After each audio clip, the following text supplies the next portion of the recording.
那这个环境保护呢，就是我们也很想这个以后啊，就是不知道起到什么样的作用很难说，但不管怎么样呢，在学校里，在人群当中，应该有通过一种教育来这个说服。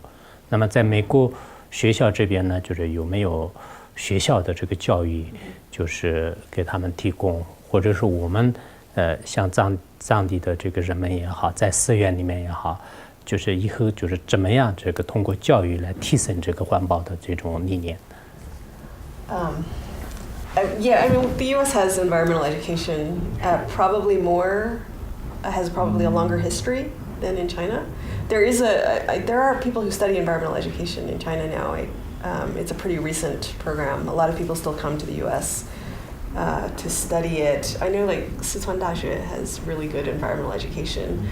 I think for Tibetan areas in particular, it's important for environmental education to be locally appropriate, right? So it's some sort of ecological principles, I think, from a scientific perspective are true anywhere. So you can take that curriculum and use it anywhere. But there's other, I think for Tibetan areas, it would be important to integrate that with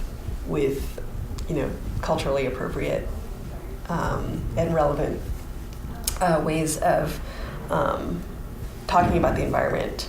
I mean, I'm not sure specifically how to answer, except that it does seem there are some areas on the Tibetan Plateau and in China in general where environmental education is starting to be incorporated into the curriculum, starting at the elementary level, certainly at the college level.